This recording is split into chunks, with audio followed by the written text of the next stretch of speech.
Una advertencia necesaria. Este no es un libro de autoayuda. No te dará 5 pasos para ser feliz. No te prometerá que si piensas positivo todo irá bien. No tiene fórmulas, no tiene ejercicios, no tiene recuadros con puntos clave. Lo que tiene es pensamiento. Pensamiento honesto, a veces incómodo, sobre las condiciones de la vida humana y las posibilidades que esas condiciones abren. Pensamiento que no esquiva la dificultad, sino que la enfrenta. Porque la dificultad también es vida. Y la vida completa es infinitamente más rica que la vida filtrada. Tampoco es un libro religioso, aunque habla de espiritualidad. Está escrito para creyentes y no creyentes, para agnósticos y para místicos, porque la experiencia que describe, la experiencia de estar plenamente presente en la propia vida, no requiere ninguna confesión de fe. Requiere atención, que es quizás la forma más pura de la fe. Empieza aquí, ahora mismo, porque el único momento en que este libro puede ser útil es el momento en que lo lees. Parte y Bu, el ego y la sombra. Quien mira hacia afuera sueña. Quien mira hacia adentro despierta. Carl Gustav Jung. Capítulo 1. El personaje que crees ser. Hay un experimento mental sencillo que vale la pena hacer ahora mismo antes de seguir leyendo. Cierra los ojos un momento y hazte esta pregunta. ¿Quién soy yo? Lo más probable es que haya surgido una lista. Tu nombre, tu profesión, tus relaciones, padre, madre, hijo, esposo, amigo, tus logros, tus fracasos, tus creencias. Quizás un resumen de tu historia, de dónde vienes, qué te ha pasado, a qué aspiras. Eso que surgió es lo que la psicología llama el ego. Y hay algo fascinante en ese experimento, que la respuesta siempre es una narrativa, siempre es una historia. Nadie responde soy un campo de conciencia o soy el proceso de estar vivo. La gente responde con palabras, con roles, con eventos, con un personaje. El ego es el personaje que creemos ser. Y hay algo profundamente humano en eso. Somos la única especie que se cuenta su propia historia, que construye una identidad narrativa y la defiende como si fuera un territorio. Los chimpancés no tienen ego en este sentido. Los delfines tampoco. Solo el ser humano tiene esa capacidad extraña y maravillosa y a veces devastadora de ponerse en el centro de una historia y llamarla mi vida. Carl Gustav Jung dedicó 50 años de su vida a estudiar esta construcción, y lo que encontró fue al mismo tiempo liberador y perturbador, que el ego, ese personaje que llamamos yo, no es la totalidad de lo que somos. Es apenas la parte iluminada de un territorio mucho más vasto. Es la punta visible de un iceberg cuya masa principal permanece sumergida. Jung llamó a esa masa sumergida el inconsciente, y distinguió entre el inconsciente personal, que contiene todo lo que hemos reprimido, olvidado o no desarrollado en nuestra vida individual, y el inconsciente colectivo, que contiene los patrones universales de la experiencia humana que él llamó arquetipos: el héroe, la sombra, el ánima, el animus, el self. Para nuestros propósitos, lo más importante es entender una sola cosa. El ego no es quien eres, es quien crees que eres. Y la diferencia entre esas dos cosas es exactamente el territorio de la distracción.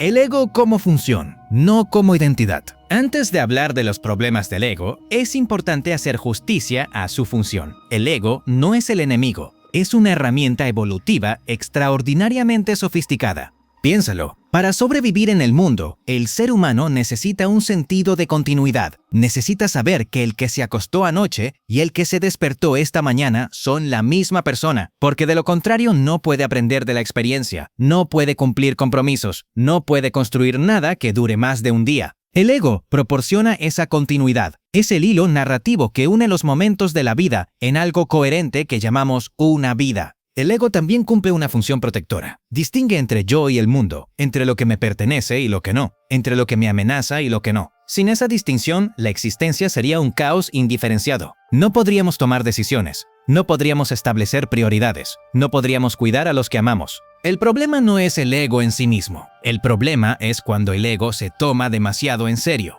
Cuando deja de ser una función útil y se convierte en la única realidad que reconocemos. Cuando confundimos el mapa con el territorio. Cuando olvidamos que el personaje que contamos sobre nosotros mismos es una construcción, no una verdad última. Y ahí, exactamente ahí, empieza la distracción. La trampa de la identidad fija. El ego tiene una tendencia casi irresistible hacia la fijeza. Le gusta saber quién es. Le gusta tener una identidad estable, predecible, con bordes claros. Soy una persona ordenada. Soy alguien que no llora en público. Soy realista, no idealista. Soy el que cuida, no el que necesita cuidados. Estas identidades se van solidificando con el tiempo. Empiezan como descripciones de cómo uno tiende a comportarse y se convierten en prescripciones de cómo uno debe comportarse. Y eventualmente se convierten en jaulas, en limitaciones que uno defiende como si fueran virtudes. William James, el padre de la psicología americana, escribió a finales del siglo XIX, algo que sigue siendo completamente válido, que la mayoría de los adultos, para cuando tienen 30 años, tienen su carácter tan fijado como si estuviera hecho de yeso.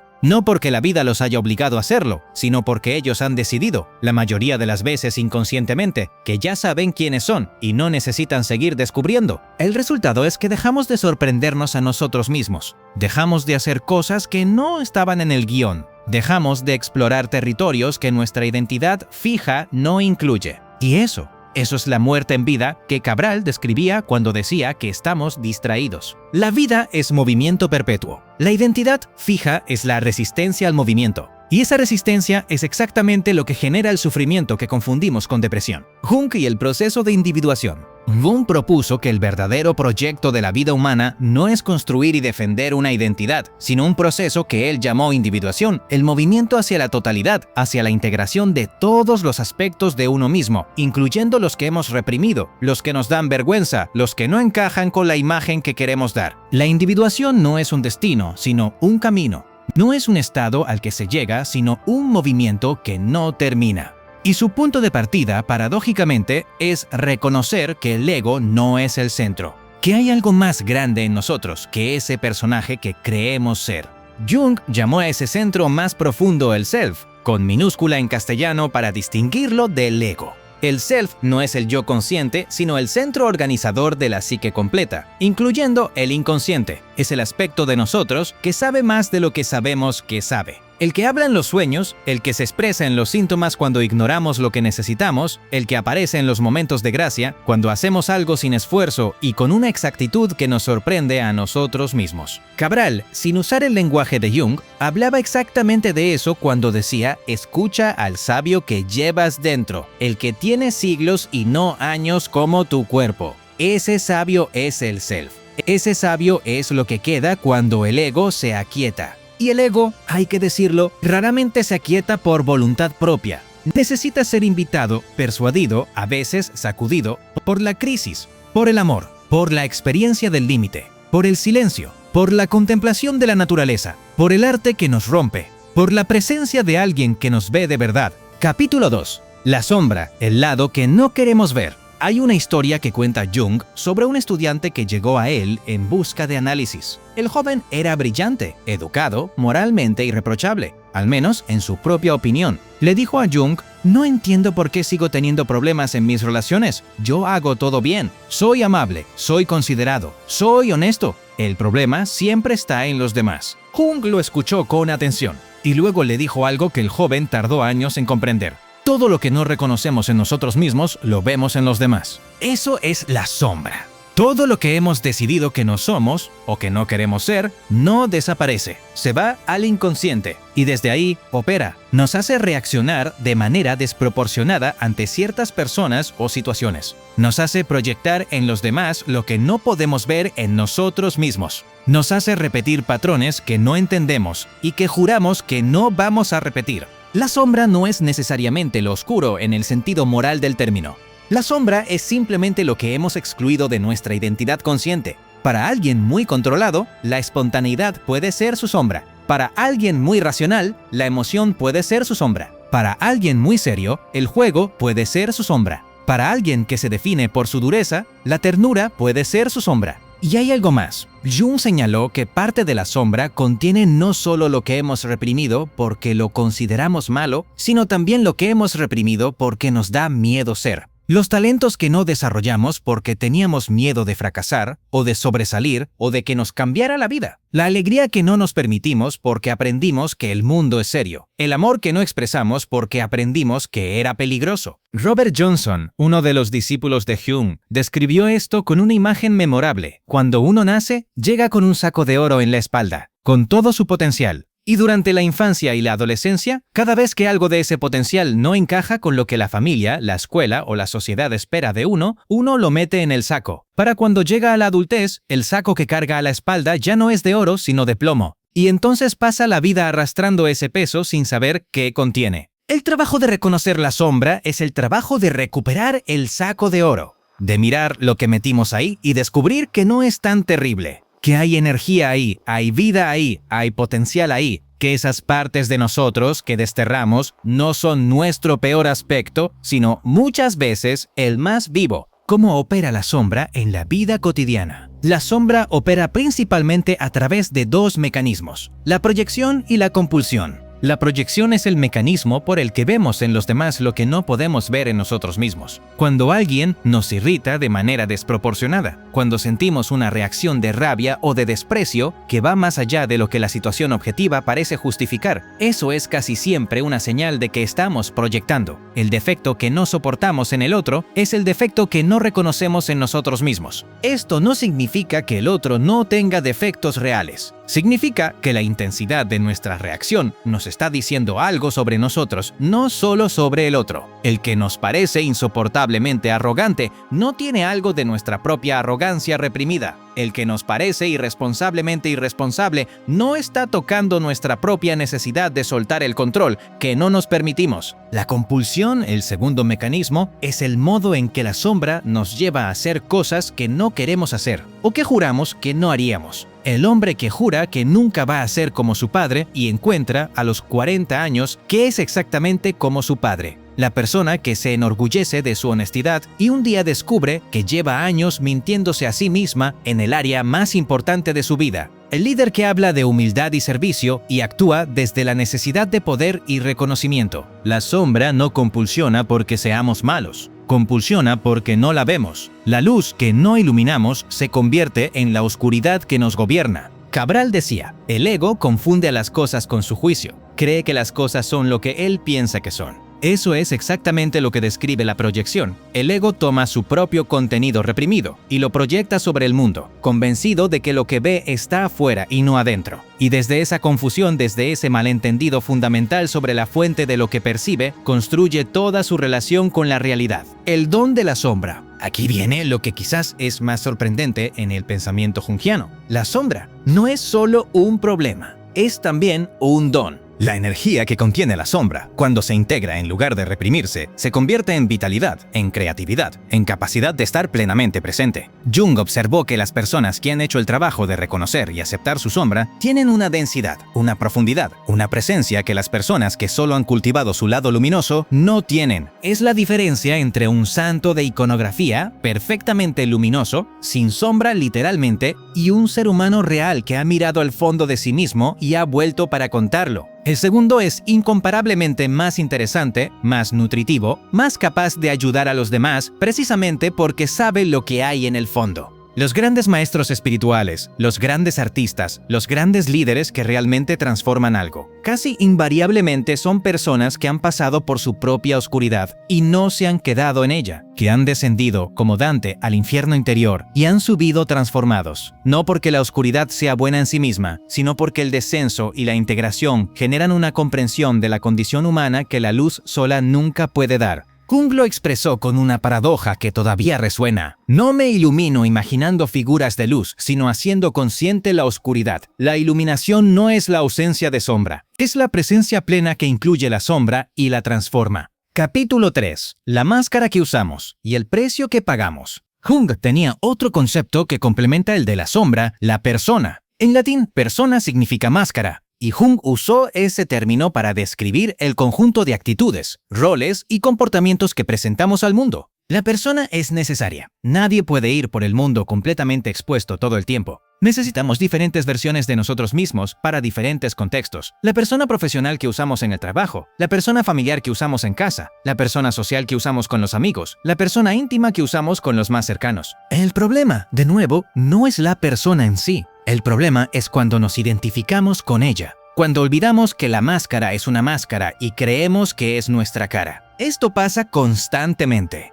El médico que se define completamente por su rol de médico y cuando se jubila no sabe quién es. La madre que ha construido toda su identidad alrededor de sus hijos y cuando estos se van del hogar, cae en una crisis de identidad devastadora. El exitoso ejecutivo que ha vivido para su imagen profesional y un día, en el silencio de las 3 de la mañana, se pregunta para qué ha vivido. Cada uno de esos casos es el mismo fenómeno. Una persona que confundió su máscara con su cara, que invirtió toda su energía en construir y mantener una imagen exterior y descuidó el interior, que vivió para afuera en lugar de desde adentro. Y ahí está, de nuevo, la distracción.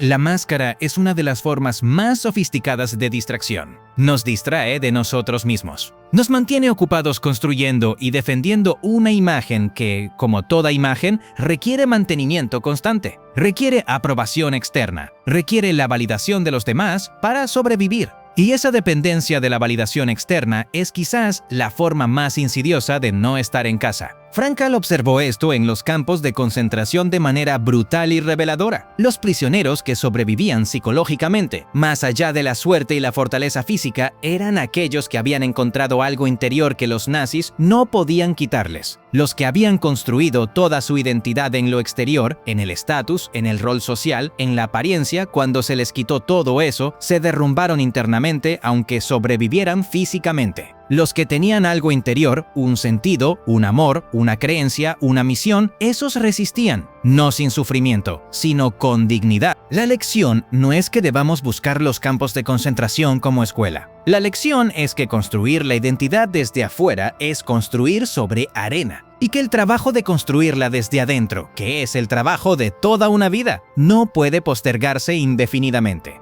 El falso yo y el verdadero yo. Donald Winnicott, el psicoanalista británico, desarrolló en los años 50 una distinción que complementa perfectamente el análisis junguiano, la distinción entre el falso self y el verdadero self. El falso self. En la teoría de Winnicott se desarrolla en la infancia como respuesta a un ambiente que no es suficientemente receptivo a las necesidades auténticas del niño. Cuando un niño expresa una necesidad y el ambiente no la reconoce, cuando expresa una emoción y el ambiente la rechaza o la ignora, el niño aprende a suprimir esas necesidades y esas emociones y a presentar al mundo una versión de sí mismo que el ambiente sí aprueba. Esa versión, el falso self, puede ser muy funcional, puede llevar a grandes éxitos exteriores, puede ser muy convincente incluso para el propio individuo, pero tiene una característica que lo delata, produce una sensación de vacío, de irrealidad, de estar viviendo la vida de otro. La sensación de que hay una actuación permanente, de que si alguien viera realmente quién eres, se decepcionaría, de que el éxito que tienes no es del todo tuyo porque no eres del todo real.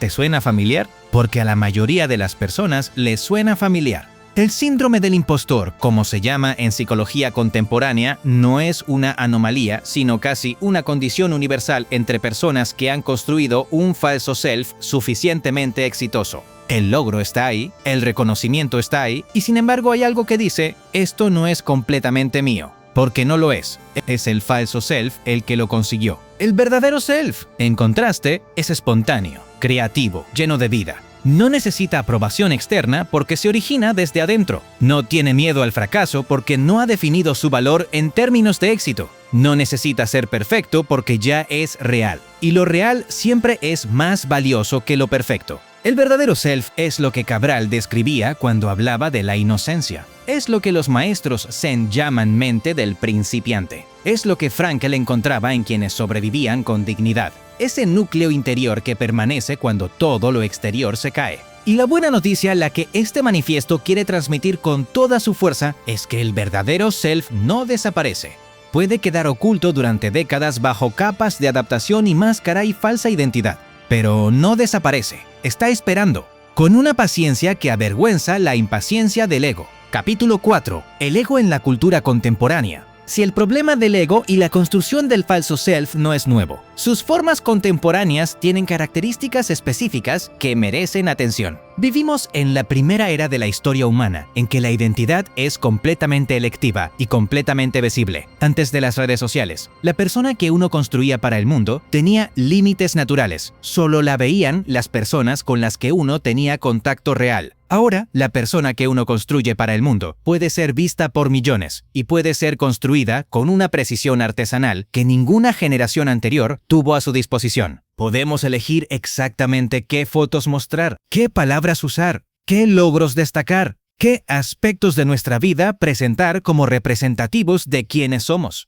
Y hacemos esas elecciones constantemente, con una conciencia de la audiencia que hubiera sido inimaginable para cualquier generación anterior. El resultado es que la construcción del falso self ha alcanzado niveles de sofisticación sin precedentes. Y junto con eso, los niveles de ansiedad, de soledad y de sensación de vacío también han alcanzado niveles sin precedentes, especialmente en las generaciones más jóvenes, que son las que más tiempo pasan en ese espacio de construcción y exhibición de identidad. Hay una ironía cruel en esto. Cuanto más construimos nuestra imagen, más alejados estamos de nosotros mismos. Cuanto más tiempo pasamos cuadrando nuestra vida para que parezca envidiable, menos tiempo pasamos viviéndola de manera que sea genuinamente nuestra. Cuanto más nos comparamos con los demás, menos en contacto estamos con lo que realmente nos importa. Sherry Turkle, investigadora del MIT, que ha dedicado décadas al estudio de la identidad en la era digital, describió este fenómeno con una frase que se ha vuelto casi proverbial: estamos alone together, solos juntos, más conectados que nunca en la superficie, más solos que nunca en la profundidad.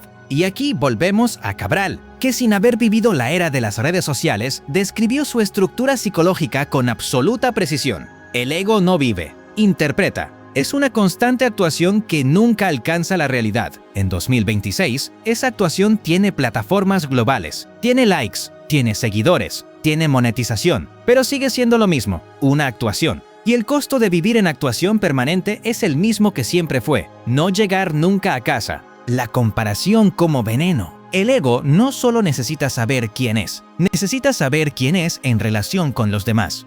Necesita compararse, necesita ser mejor que alguien, o igual que alguien, o aspirar a ser como alguien. La comparación es el combustible del ego. Y aquí, de nuevo, la era digital ha creado condiciones de una toxicidad sin precedentes. Nunca en la historia humana ha sido posible compararse simultáneamente con miles de millones de personas. Nunca ha sido posible ver, en tiempo real y con imagen cuidadosamente seleccionada, la vida más exitosa, más hermosa, más emocionante de gente de todo el mundo. El resultado predecible, y que la investigación científica ha confirmado repetidamente, es que esa comparación constante produce insatisfacción crónica. No porque las vidas que vemos sean reales, que muchas veces no lo son, sino porque el ego no sabe distinguir entre lo real y lo construido. El ego procesa las imágenes de Instagram con los mismos mecanismos que usa para procesar la realidad directa. Y esos mecanismos le dicen: otros tienen más, son más, viven mejor. Bertrand Russell, en su libro sobre la conquista de la felicidad escrito en 1930, identificó la envidia como uno de los principales obstáculos para la felicidad humana y describió exactamente este mecanismo. La envidia no necesita que el otro tenga algo que tú no tengas, basta con que tú creas que lo tiene. Y la percepción de que los demás tienen más que uno es prácticamente imposible de evitar cuando el mecanismo de selección de lo que se muestra garantiza que solo se ve lo mejor de cada uno. El antídoto no es dejar de usar las redes sociales, aunque en algunos casos puede ser necesario.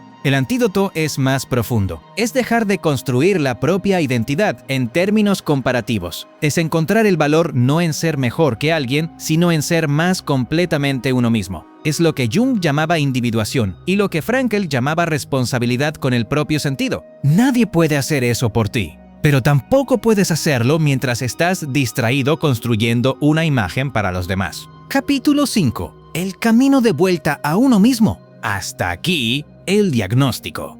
El ego que se toma demasiado en serio. La sombra que opera desde el inconsciente. La persona que confundimos con nuestra cara. El falso self que construimos para sobrevivir. La comparación que nos hace crónicamente insatisfechos. Ahora, el camino de vuelta. No como receta, sino como orientación. Como señales en un camino que cada uno tiene que recorrer por sí mismo. La primera señal es la honestidad radical consigo mismo. Jung la llamaba confrontación con el inconsciente, que suena intimidante, pero en la práctica significa simplemente estar dispuesto a mirar lo que uno normalmente evita mirar en sí mismo. Las reacciones desproporcionadas, los patrones repetitivos, los sueños, las proyecciones, las resistencias, todo eso es información, todo eso está diciendo algo. No se trata de una introspección obsesiva, de quedarse atrapado en el análisis de uno mismo. Se trata de una honestidad funcional. Cuando algo duele más de lo que debería, preguntarse por qué. Cuando uno reacciona de una manera que no entiende, detenerse a mirar. Cuando uno evita algo de manera sistemática, preguntarse qué hay ahí.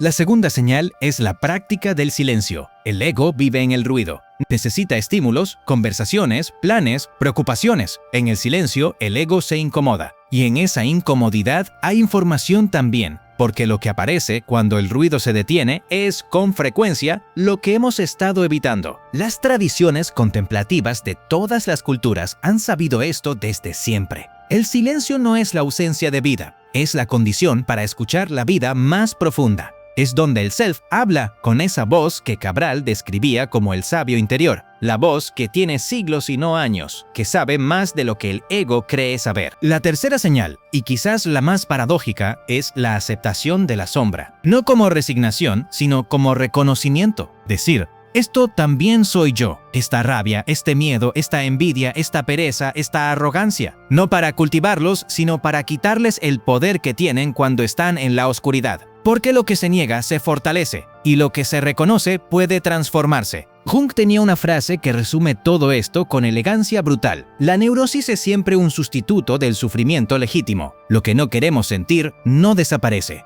Se transforma en síntoma, en ansiedad crónica, en relaciones que no funcionan, en cuerpos que enferman, en vidas que se sienten vacías sin razón aparente. El sufrimiento que no se vive conscientemente se vive de manera indirecta, disfrazada, muchas veces mucho más costosa que el sufrimiento original del que huíamos. Y la cuarta señal, la que tal vez sea la más difícil para el ego, pero la más liberadora para el ser, soltar la necesidad de ser el personaje. Permitirse ser simplemente el que está aquí, ahora, sin saber exactamente quién es. Tolerar la incertidumbre de la identidad. Vivir la pregunta en lugar de aferrarse a la respuesta. Keats llamó a esto capacidad negativa. La capacidad de estar en medio de incertidumbres, misterios y dudas sin la irritable necesidad de alcanzar hechos y razones. Es la capacidad de no saber y estar bien con no saber. Y es, paradójicamente, la condición para conocer algo real. Porque cuando soltamos la identidad fija, cuando nos permitimos ser más fluidos, más abiertos, más dispuestos a sorprendernos, algo sucede que el ego no puede producir por sus propios medios. La vida aparece, no la vida que habíamos planificado, no la vida que creíamos merecer, sino la vida que es, que siempre fue, que estaba esperando que dejáramos de estar tan ocupados con el personaje para notar que ya estaba aquí. No estás deprimido,